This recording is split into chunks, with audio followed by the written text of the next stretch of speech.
안녕하세요. 대단히 반갑습니다. 그릇난 잔영TV 종수입니다. 이번 시간은 1425번째 시간으로 박진목이라는 글을 읽어드리겠습니다. 박진목, 안수찬. 박진목 약전. 좌익과 우익 모두에게 버림받고 번번이 간첩으로 의심받았지만 끈질기게 민족 통일과 평화를 역설한 독립운동가. 특무대원들은 박진목을 나무에 묶었다. 새벽 하늘이 밝아오고 있었다. 무성하게 익어가는 보리밭이 보였다. 낙동강 줄기가 손에 잡힐 듯 가까웠다. 모든 것이 마지막이라고 박진목은 생각했다. 육군 특무대원들은 그를 지프차에 싣고 대구 달성군 화원 유원지 디산으로 데려왔다. 차 한 켠에는 가만히 샷괭이가 있었다. 그들은 구덩이를 파고 박진목의 눈을 가렸다. 박진목은 담배를 피우고 유언을 했다. 동족 간의 전쟁을 중지하고 서로가 위하는 민주주의 조국 통일 만세. 특무대원이 받아 적었다. 전쟁이 마지막 광기를 향해 치닫던 1952년 5월 15일 새벽이었다. 종소리가 울렸다. 남노당에서 버려지고 이승만 정부에 쫓기는 신세의 소설대문 뒤로 갓난아이 울음소리가 퍼지고 경북 어성군 전곡면 사촌동 박씨 집안은 넷째 아들을 얻었다. 1918년 8월 13일 수천평 정원이 있는 고택에서 박진목은 태어났다. 어린 박진목은 공부를 그리 잘하지 못했다. 보통 학교를 겨우 마쳤다. 대구 팔공산 박예사 근처에서 광산을 운영하던커녕 박진목이 그를 데려가 보살폈다. 영화를 통해 여러 독립지사를 만나 세상 보는 눈을 넓혔다. 일본 상지대 철학과를 나온 커녕은 중국으로 건너가 상하이 임시정부 어정원 의원이 됐다. 1943년 형 치목이 동생 진목을 중국으로 불렀다. 20대의 박진목은 조선과 중국의 독립운동가를 잇는 연락책을 맡았다. 처음 중국으로 떠나던 날 아버지는 닭을 잡아 진목에게 먹였다. 박씨 집안의 네 아들은 모두 독립운동을 몸담고 있었다. 1944년 5월 한국에 들어온 진목은 경찰에 붙잡혔다. 대구경찰서 조선인 형사부장은 부자, 형제, 숙질 모두 역적질을 하는 비국민 집안이라며 닥달했다. 진목은 치안유지법 위반의 제목으로 대구 형무소에 갇혔다. 감옥의 사람들은 먹지 못하고 함부로 얻어맞았다. 사형당하지 않고도 그저 죽었다. 1945년 6월 한 달 동안 대구 형무소에서만 207명이 죽었다. 같은 운명이 되기 직전인 1945년 7월 진목은 풀려나왔다. 닭을 잡아주시던 아버지는 세상을 떴다. 아들들이 몽땅 잡혀간 뒤 시름시름 알았다. 광복군의 한반도 진공을 도모하던 큰형님도 세상을 떴다. 중국에서 붙잡혀 감옥에서 죽었다. 큰형님의 아들도 함께 죽었다. 진목에게 소중했던 어른들 모두 해방을 보지 못했다. 1945년 8월 15일 해방 직후 박진목은 건국준비위원회에 참여했다. 민족교회 자익회가 두루 참여해 해방 이후 자치를 하는 조직이었다. 미군정은 못마땅해 했다. 건준을 해산시켰다. 박진목은 미군정에 반대한 남조선 노동당에 가입했다. 남노당, 경북도당 부장급 간부가 됐다. 남노당은 지하활동을 벌였다. 당원들의 희생이 컸다. 잡혀가고 죽었다. 당 지도부가 무모하다고 박진목은 생각했다. 대중을 잘 살게 하겠다는 당이 대중의 희생을 강요하고 있다고 생각했다. 당 지도부에 건의했고 탄원했다. 그러다 남노당에서 쫓겨났다. 곧이어 이승만 정부에 쫓기는 신세가 됐다.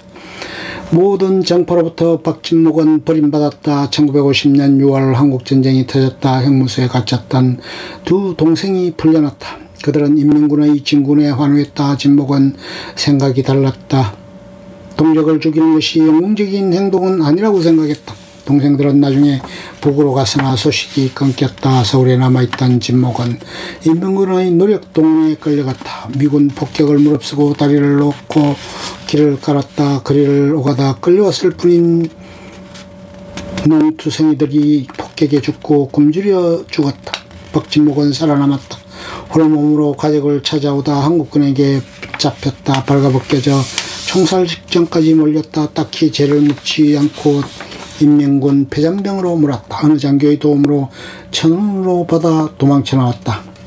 보통 사람은 그쯤했을 것이다. 좌익과 우익 모두 그를 떠났고 악랄한 총질에 죽을 고비까지 여러 차례 넘겼다 할 만큼 했다 여기고 지긋지긋한 일을 그만뒀을 것이다. 박진묵은 멈추지 않았다. 폐허가 된 서울에서 과거 독립운동을 벌였던 민족계 최익한을 만났다. 종전운동을 벌이자고 합심했다. 같은 민족을 서로 죽이는 전쟁을 지금 당장 멈추게 하자고 뜻을 모았다. 시양 한복판에 폭탄이 떨어져 죽을 고비를 매일처럼 넘기는 전쟁통이었다. 다들 제 살 길 찾기에 바빴다. 박진묵을 뒷받침하는 조직 따윈 아예 없었다. 그는 낭만적이었으나 누구보다 열정적이었다. 몸은 죽여도 마음까지는 뺏지 못할 것. 1951년 1월 서울에 들어온 인민군 대열에서 옛 남노당 동료를 만났다. 그를 설득해 이승엽을 소개받았다. 이승엽은 북한 내무상이었다. 서울 보성중학교 근처 2층 집에서 이승엽을 만났다.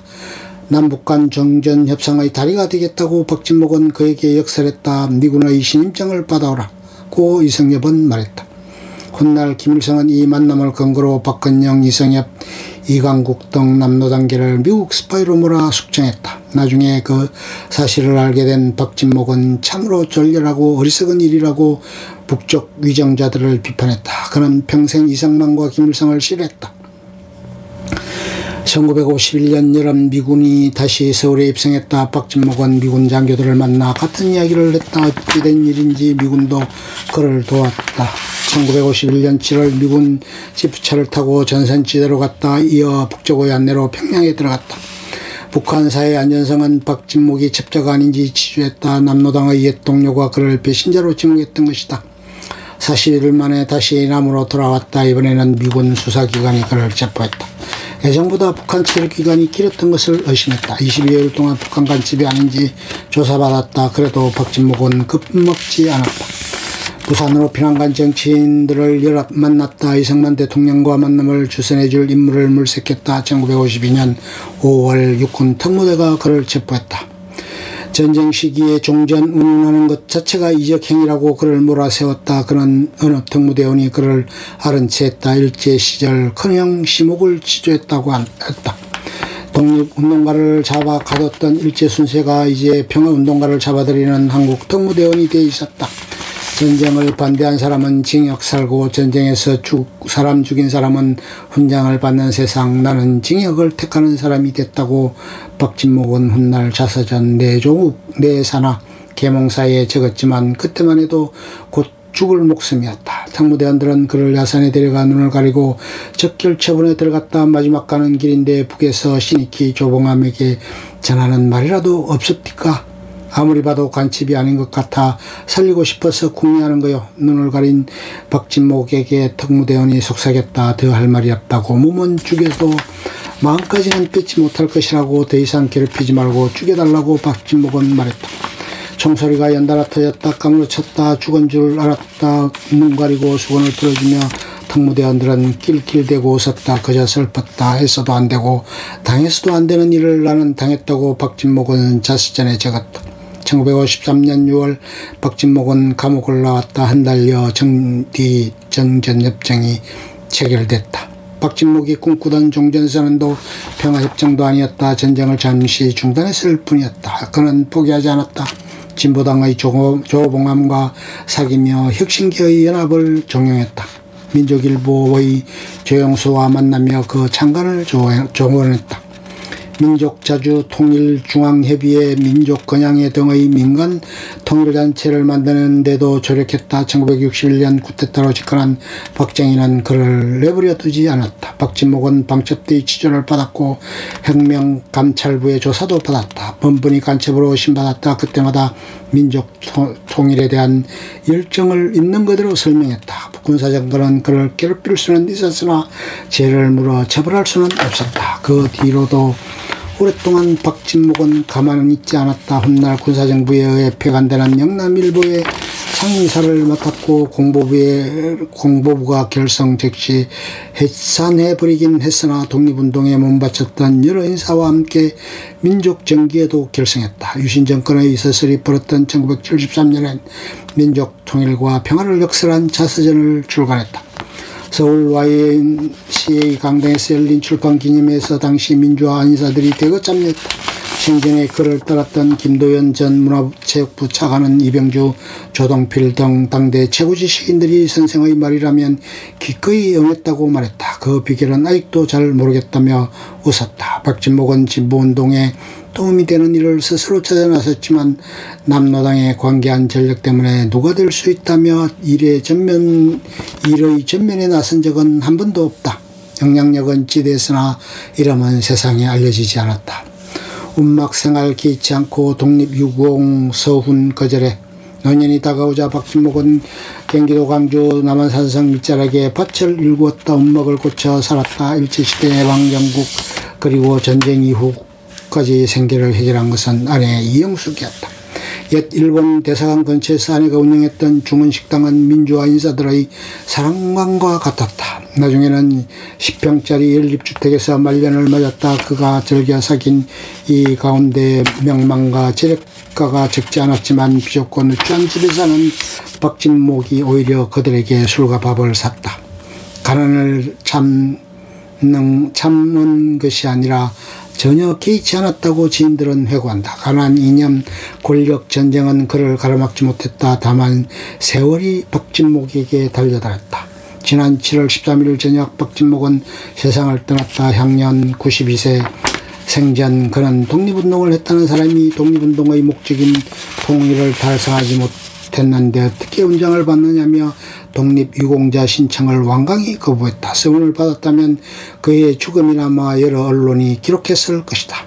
박진목은 삼남오녀를 두었다. 세 아들은 농사를 짓거나 작은 장사를 하며 생계를 이었으나 지금은 특별한 직업이 없다. 5딸 모두 남편과 일찍 사별하거나 이혼했다. 박진목이 밭을 일궜던 남한산성 밑자락에 막내 아들이 산다. 단칸방의 운막은 지금 방 2칸의 슬레이트 지붕집이 됐다. 오는 10월께 집 앞에 묘비를 꾸며 모실 것이라고 근처 사는 큰아들이 말했다. 돌아가시기 한 달 전 며느리를 불러다가 내가 곧 돈 구해서 줄게 하며 웃으셨다고 큰아들은 아버지의 마지막을 떠올렸다. 평생 아버지 심부름만 했다는 큰아들은 선하게 웃었다. 독립운동가 평화운동가의 자손이다. 끝. 좋으면 좋아요, 구독, 알림 설정 눌러주세요. 감사합니다.